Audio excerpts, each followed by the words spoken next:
안녕하십니까, 엔젤 스튜디오 차활평TV의 제이입니다.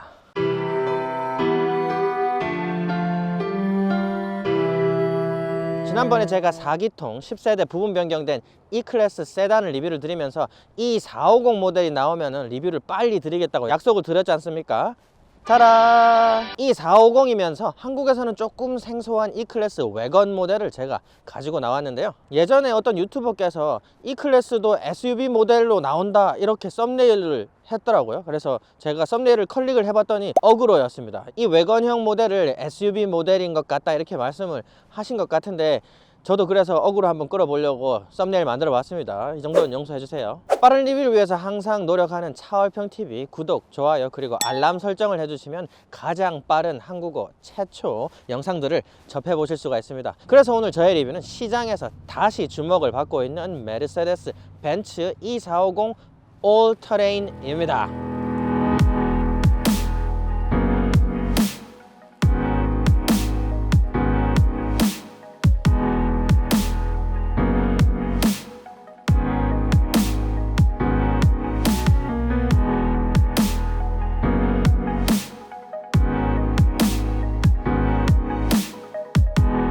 SUV 인기가 폭발하기 전에 실용성을 많이 강조한 스테이션 외건이 있었어요. 그 스테이션 외건에 오프로드 감성을 실으면서 북미에서 다시금 주목을 받고 있습니다. 제가 일전에 리뷰를 드렸었던 아우디의 A6 올로드 외건 모델을 실로 완성도가 어마어마했었습니다. 개인적으로 스테이션 외건에 별로 관심이 없는 저이지만 상당히 많은 매력을 느꼈었어요. 한국에서는 아직 스테이션 외건에서는 볼보가 시장을 점령을 하고 있지만, 이 새로 출시된 E클래스의 외건은 얼마나 더 매력을 뿜어내는지 같이 보도록 하죠. 2부에서 스펙하고 시승기를 아주 자세하게 다뤄드릴 예정이지만, 간단하게 지금 보시는 이 450 모델은 직렬 6기통 3리터 싱글 터보 엔진이 올라가 있습니다. 48V 마일드 하이브리드 시스템이 기본으로 적용된 모델인데요. 이 48V 마일드 하이브리드 시스템인 EQ 부스트는 업계에서 가장 기계 시스템과 조화를 잘 이루는 마일드 하이브리드 시스템이기도 해요. 벤비아 중에서는 벤츠의 파워트레인을 제가 최고라고 생각을 하고 있으니까요, 왜 그런지는 2부 시승기에서 같이 보도록 해요. 부분 변경되면서 적용된 새로운 벤츠의 디자인 DNA가 아주 대중들에게 문매를 맞고 있지만, 전면부가 좀 뭉턱하게 마감되어 있는 스테이션 외건에는 얼추 잘 녹아드는 것 같습니다. 북미 세단 모델에는 전부 AMG 모델이 들어갑니다. 다른 옵션이 없어요. 하지만 외건에는 세단과는 다르게 두 개의 커다란 크롬 라인이 굵직하게 들어가 있습니다. 그릴 모양도 정사다리꼴 모양에서 육각 모양으로 변하고, 그리고 두툼하게 앞으로 또 많이 삐져나오는 그런 그릴 마감을 보여줍니다. 역시나 범퍼 디자인이 가장 많이 변했습니다. 일반 모델과는 다르게 아래쪽 범퍼가 상당히 많이 들렸어요. 들리면서 중앙에 크롬으로 스키드 플레이트처럼 SUV에 들어가는 디자인 액센트가 들어가 있습니다.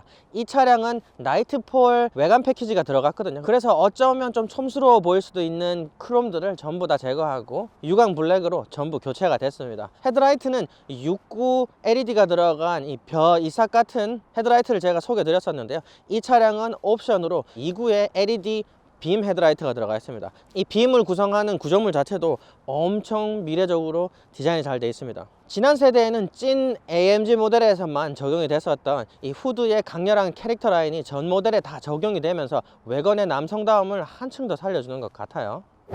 옆모습은 제 취향하고 살짝 거리가 먼 것 같습니다. 볼보와 아우디 외건들의 사이드의 매력에는 살짝 못 미치는 감이 없지 않아 있어요. 가장 큰 이유는 차량이 좀 동글동글하게 느껴진다는 건데요. 앞범퍼도 많이 들리고 뒷범퍼도 좀 많이 들리면서 차량이 좀 동글동글한 느낌이 많이 들어가지고 아우디나 볼보의 그런 각진 강렬함에 좀 못 미치지 않나 그렇게 생각을 하고요. GLB를 제외한 모든 벤츠의 SUV에서 제 마음에 좀 안 드는 부분은 이 윈도우 트림인데요. 그 윈도우 트림이 외건에도 그대로 적용이 됐습니다. 특히나 GLC하고 많이 닮았는데요, D필러하고 윈도우 트림의 이질감이 너무 많이 있어요. 그래서 이 윈도우 트림을 A필러부터 이렇게 쭉 보시면 아치형으로 이렇게 동그랗게 돼 있어요. 그러면서 사이드 디자인의 매력을 좀 깎아먹는 것 같고요. 하지만 아우디의 A6 외건 모델과 동일하게 두터운 플라스틱으로 마감된 휠 플레어가 남성답고요. 하지만 사이드 스포일러에는 오프로이드 할 때 바디에 데미지를 주지 않도록 마감을 했는데 상당히 남성스럽게 디자인이 되어 있어요. 수치사항에서는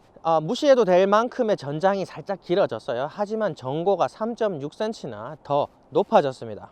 그래서 휠 플레이어라든지 사이드 스포일러 마감이라든지 전고가 높아진 것을 보면은 스테이션 웨건의 오프로드 감성을 많이 실는구나, 아우디 때도 봤었듯이 말이죠. 휠은 19인치하고 20인치 옵션이 들어가 있습니다. 19인치보다 작은 휠은 옵션에서 제외가 됐어요. 웨건 모델에서는. 지금 보시는 휠은 19인치 AMG 휠이 들어가 있습니다. 기대를 저버리지 않고 벤츠의 휠은 너무 단정하다고 해야 되나, 너무 심플하다고 해야 되나, 그렇게 매력을 많이 못 주는 것 같습니다. 흡사 지금 새로 적용된 핸들 디자인하고 비슷하죠. 그리고 앞바퀴에는 W21 서스펜션이 또 적용이 되어 있습니다. 이 450 모델이 미국에는 62,000달러부터 시작을 해요. 하지만 웨건 모델은 67,600달러부터 시작을 해서 한 700만원 가량 더 비싸게 시작을 하거든요. 하지만 그럴 만한 충분한 가치가 있습니다. 적응형 댐퍼하고 에어 서스펜션인 에어 바디 컨트롤이 기본으로 들어가고요. 그리고 포매틱 4륜 구동이 또 기본으로 들어간 모델이에요. 벤츠의 서스펜션이 스포티하거나 재미있진 않지만 고급성과 안정감의 끝판왕을 보여주기 때문에 벤츠 바디 컨트롤의 기술이 많이 들어간 차량이기 때문에 시승이 굉장히 기대가 되네요. 2부 꼭 시청해주세요. 뒷모습은 부분 변경 전과 동일한 뒷모습을 보여줍니다. 하지만 웨건 모델은 한국에서는 좀 생소한 모델이니까 뒷모습도 좀 둘러보도록 하죠. 역시나 볼보나 아우디에 비해서는 날카로움이 떨어집니다. 뒷모습의 날카로움은 볼보에 가장 많은 점수를 주고 싶고요. 아우디도 역시나 부족함이 없었는데 벤츠는 날카로움은 상당히 많이 배제한 그런 느낌이 들죠. GLC의 디자인을 상당히 채용을 많이 했습니다. 옆에 윈도우 라인도 그렇고요. 뒷모습도 GLC 모습이 상당히 많이 담겨져 있습니다. 그러면서 좀 GLC에 적용되면서 생뚱맞았었던 이 후미등 위에 올라가 있는 크롬 라인도 그대로 들어가 있어요. 그래서 조금 생뚱맞다, 좀 외계인 얼굴 같은 느낌이다, 이런 느낌이 들죠. E클래스 라인업들 중에서 가장 커다란 테일라이트가 적용이 됐습니다. 테일라이트 안쪽에 디테일도 잘 돼 있어요. 하지만 부분 변경되면서 적어도 사각 주간등이 들어가는 현세대 액센트들을 적용했으면 어땠을까, 그렇게 생각을 하고요. 다른 웨건들보다 실용성이 뛰어납니다. 그만큼 이마 부분도 거의 SUV라고 봐도 될 만큼 두툼해요. 전고가 좀 낮게 책정되어 있는 아우디의 Q5랑 비교를 해도 될 정도로 이게 SUV 같다는 느낌이 들어요. 지금 화면에서도 저랑 비교해서도 되게 커 보이죠. 역시나 나이트 패키지가 들어가 있어서 아래쪽에 크롬으로 마감이 되어 있어야 되는 가짜 배기구 주변 부분이라든지 아니면 디퓨저 부분을 다 까만색으로 마감을 했습니다. 그래서 전반적인 디자인은 부분 변경되면서 많은 실망을 줬었던 새로운 디자인 DNA지만 웨건에는 얼추 잘 맞물린다, 그런 느낌이 들고요. 좀 동글동글해졌지만 전고가 많이 높아지면서 웨건보다는 SUV 느낌이 또 들기도 하고요. 그래서 디자인적으로는 좀 높은 점수를 주고 싶어요. 자, 트렁크를 보도록 하겠습니다. 지금 보고 계시는 이 450 올터레인 웨건 모델의 실용성은 실로 어마어마합니다. 일단 트렁크를 먼저 열어보도록 하죠. 트렁크를 열어보면서 말씀드리고 싶은 부분은 안쪽에 물건을 가릴 수 있는 가리개가 이렇게 자동으로 또 따라 올라가게 돼 있고요.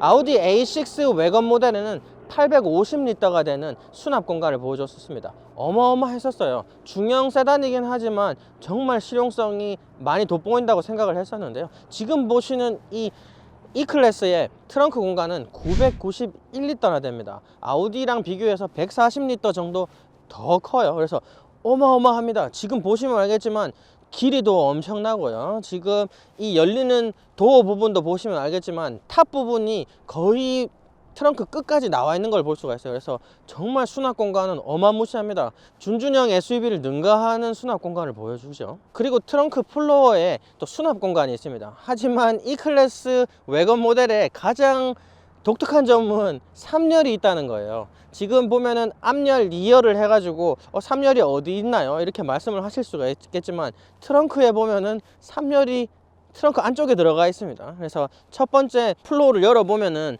조그만한 수납 공간이 있어요. 절대 작다고 말씀드릴 수 없을 만큼의 수납 공간이 있습니다. 하지만 이 플로어 덮개 아래쪽에 보면은 쿠션이 있어요. 사람이 앉을 수 있도록. 플로어 뒤쪽에 하나 더 열 수가 있는데 이 부분을 열어보면은 등받이하고 헤드레스트가 나옵니다. 그래서 앞쪽 플로어를 열어가지고 뒤쪽으로 넘기게 되면은 아이들이 이 차량 뒤쪽을 보면서 앉을 수 있도록 3열이 들어가 있습니다. 그래서 정말 특이한 것 같아요. 아우, 역시 어른이 앉을 수 있는 역시 어른이 앉을 수 있는 공간은 아니에요. 아주 작은 아이들이 앉을 수 있도록 돼 있는 것 같은데, 헤드레스트까지 조절이 돼 가지고 아이들이 앉을 수 있도록 그렇게 돼 있습니다. 여기에도 물론 안전벨트까지 마련되어 있어요. 그래서 안전벨트까지 할 수 있도록 그렇게 되어 있습니다. 아유 좁아라. 그리고 상당히 고급스러운 버튼들이 양쪽에 있어 가지고 버튼을 당기면은 2열이 자동으로 내려가게 되어 있습니다. 오토매틱은 아니고요, 반자동으로 내리는 거는 자동이고 올리는 건 또 수동으로 올려야 되고요. 하지만 내리면 어마어마하게 풀 플랫의 플로어를 보여줍니다. 이게 지금 2열에서부터 끝까지 2m가 넘거든요. 그리고 보시면 알겠지만 이 트렁크에 접근하는 턱이 제로입니다. 없어요. 그래서 짐 싣기도 엄청나게 쉽고요, 사람이 들락날락거리기도 엄청 쉽습니다. 그래서 차박하기에는 정말 최고인 외건이 아닌가 그렇게 생각을 하게 만드네요. 그래서 디자인에선 살짝 실망을 했지만 실용성에서는 오히려 SUV보다 좀 더 매력이 있는 E클래스 외건이 아닌가 이렇게 또 말씀을 드리고 싶어요. 자, 실내에 들어와 봤습니다. 실내는 사실 E350 세단 모델, 제가 리뷰 드렸던 모델하고 완전히 동일해요. 그 차량도 옵션이 전혀 들어가지 않은 차량이었지만 이 차량도 마찬가지로 인테리어 옵션은 완전 깡통 모델입니다. 그래서 E350 영상을 많이 참조해 주시길 바래요. 그래서 아주 간단하게만 인테리어를 보도록 하겠습니다. 역시나 벤츠의 인테리어는 연결성을 또 제가 말씀을 드릴 수밖에 없는데요, 정말 물 흐리듯이 도어 패널에서부터 대시보드, 프론트 패시아 전체 다 연결성이 아주 부드럽게 완성이 되어 있습니다. 그런 부분 때문에 벤츠의 디자인들의 찬사가 많은 것 같고요. 페이스리프트 전과 또 디자인이 거의 동일하기 때문에 다른 부분은 많이 말씀드릴 부분은 없고요. 여기 트랙패드가 바뀌었어요. 지난 세대에서는 좀 굵직하게 조그 다이얼이 들어가 있었죠. 조그 다이얼 위쪽에 또 손을 올릴 수 있도록 그렇게 거치대까지 들어가 있는데요, 이번에는 완전히 평평한 터치패드가 들어가면서 디자인을 한층 더 깔끔하게 만들어 주는 것 같습니다. 하지만 아쉬운 부분은 CLA조차 이 터치패드 뒤쪽에 손목 거치대가 들어가요. 하지만 이 클래스에는 들어가지 않아요. 그래서 조금 그 부분 아쉽기도 하고요. 그리고 이번 세대 들어오면서 새로 적용된 핸들이 역시 마음에 들진 않습니다. 하지만 사진에서 봤었던 동영상에서 보는 것보다는 실물로 보면 훨씬 더 나아요. 중앙에 들어가 있는 코어가 아주 동글동글 예쁘기도 하고요. 그래서 기능들을 좀 집중적으로 보자면은 12.3인치의 스크린이 두 개가 한 패널로 이루어져서 인포테인먼트 스크린 그리고 클러스터 스크린을 완성을 합니다. 거기에 MBUX 새로운 인포테인먼트 시스템이 적용이 되면서 터치 스크린이 되기도 하고, 그리고 이 터치 패드로 인포테인먼트 시스템을 컨트롤할 수가 있으면서, 그리고 이 핸들 위에 들어가 있는 터치 패널을 슬라이딩하고 터치하면서 조절을 할 수가 있게 되어 있습니다. 그리고 음성 컨트롤은 흡사 아이폰의 시리 같은 컨트롤이 가능해졌어요. 그래서 춥다, 목이 마르다, 커피가 마시고 싶다, 배고프다 이렇게 키워드를 주기만 해도 이 MBUX 시스템이 내비게이션을 찾아준다든지 공적 시스템을 조절한다든지 그렇게 조절을 할 수 있게 돼 있어요. 그리고 이 모델에는 파워냅 기능이 있습니다. 그래서 우리가 고속도로 운행하다가 중앙 휴가소에서 쉬게 되면은 우리가 잘 수 있는 최적의 환경을 만들어 줍니다. 오렌지 향의 센트가 나오기도 하고요, 좌석을 아예 뒤로 젖혀주기도 하고, 그리고 클래시컬한 뮤직을 또 틀어주기도 합니다. 그래서 운전자의 상태에 신경을 많이 쓰는 그런 자동차 회사라고 생각을 하고요. 그래서 운전자의 70가지 파라미터를 이 차량이 읽어드린다고 해요. 그래서 집중력이 떨어지면은 휴게소로 인도를 해주는 그런 기능도 있고요. 앰비언트 라이팅 역시 고급스럽게 들어가 있고 64가지 색깔로 인테리어를 비추게 되어 있습니다. 그리고 이 차에는 13스피커 버마스터 오디오 시스템이 옵션으로 들어가 있습니다. 이 차량은 또 베이스가 이 프론트 샤시에 안착이 되어 있어요. 그래가지고 좀 더 몸으로 전해지는 오디오라고 많이 자랑을 하는 시스템이기도 하고요. 역시나 제네시스처럼 증강현실 내비가 들어가 있습니다. 앞좌석에는 USB-C 포트가 3개가 들어가 있지만 옵션을 넣지 않으면 뒷좌석에는 USB 포트를 넣어주진 않습니다. 그러나 뒷좌석에는 가정용 컨센트가 또 부착이 되어 있고요. 뒷좌석도 제가 리뷰를 드렸던 E350과 동일합니다. 그래서 여전히 SUV만큼 정말 편안한 뒷좌석을 제공을 해주고요. 무릎 높이도 이만큼 내주는 세단이 있을까 이렇게 생각이 될 정도로 파나마라하고 비교를 해도 전혀 뒤지지 않는 그런 좌석 포지션을 보여주고요. 파노라마 썬루프가 들어가 있지만 투 패널이 들어가 있어요. 그래서 확 트인 기시감을 주지 못합니다. 그리고 지난 영상에서도 말씀을 드렸듯이 E클래스 디자인이 루프 쪽으로 들어가면서 많이 모입니다. 그래서 이 옆쪽이 살짝 불편할 수도 있어요. 세단 모델은. 하지만 외건 모델로 들어오면서 완전히 해결이 됐습니다. 뒤에 루프 뒤쪽을 상당히 많이 올려놨기 때문에 옆쪽까지 이제 많이 챙겨줬습니다. 그래서 불편하지 않고요. 그렇지만 이 모여있는 루프 때문에 선루프가 좁아요. 그래서 좀 기시감에 많이 모자름을 준다라고 생각이 되고요.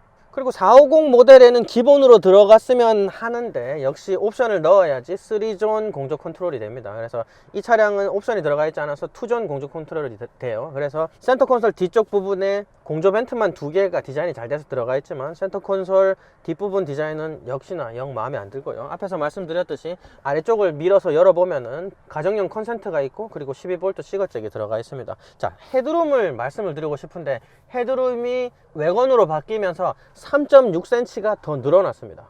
원래도 충분했지만 상당히 많이 늘어났어요. 하지만 헤드룸이 그냥 높이만 늘어난 것이 아니라 이 머리 뒤쪽 부분까지 다 뚫려 있기 때문에 뒷좌석에 앉은 사람이 정말 SUV에 앉은 듯한 느낌을 완전히 챙겨줍니다. 그래서 역시 외건 모델이라든지 파나메라도 마찬가지였죠. 외건 모델은 뒷좌석에 신경을 많이 쓴다, 이렇게 생각이 되고요. 옵션을 넣으면은 파워 선쉐이드가 들어가기도 하지만 또 기본으로 이렇게 수동 선쉐이드가 들어가 있습니다. 인테리어 옵션이 많이 들어가 있지 않는 차량인데도 암레스트 디자인은 상당히 잘 되어 있습니다. 위에서 따로 수납 공간이 생기고요. 여기서 보드게임 하면서 주사위를 돌릴 수 있게 이렇게 되어 있고요. 또 이렇게 확장이 되는 컵홀더 기믹이 들어가 있습니다. 벤츠 확장 컵홀더 기믹은 불편해요. 한 손만을 가지고 컵홀더를 사용하기가 어렵게 디자인이 되어 있지만 뭐 확장 기믹 들어간 것 자체만으로도 반가우니까.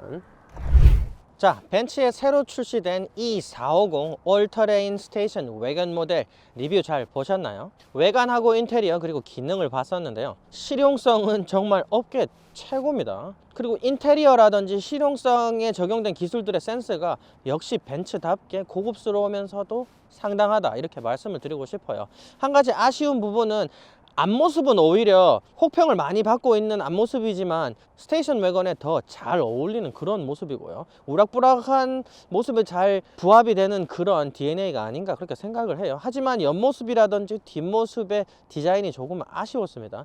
디자인만 좀 더 괜찮았다면 저는 아우디라든지 볼보보다 이 차량을 선택할 것 같습니다. 하지만 디자인을 저만큼 많이 중요시하지 않는 분들은 역시나 이 차량을 선택을 하셔야 될 것 같다, 이렇게 말씀을 드리고 싶어요. 스테이션 외건은 350 모델이 나오지 않습니다. 450 모델부터 시작을 하고요. 가격은 미 달러로 7만 달러 이하부터 시작을 하기 때문에 6기통 모델이면서 또 사볼만 한 것 같고요. 지금 리뷰하는 모델은 옵션이 상당히 많이 들어가 있어요. 인테리어에서는 빠진 것들이 많이 있지만 미국에서는 인테리어보다 다른 옵션에 많이 치중을 하니까 그래서 8만 달러로 책정되어 있는 리뷰 차량입니다. 전반적으로 두터운 몸매 때문에 SUV 느낌이 상당히 많이 나요. 그래서 욕심이 나는 그런 차량이라고 말씀을 드리고 싶고요. 2부에서는 아주 자세하게 스펙을 다룰 예정이고요. 시승기도 나가볼 예정이니까 잊지 마시고 꼭 시청해 주시기 바랍니다. 스테이션 외건의 구입을 고려하시는 분들에게 많은 도움이 되셨기를 바라면서 오늘 리뷰를 마치도록 하겠습니다.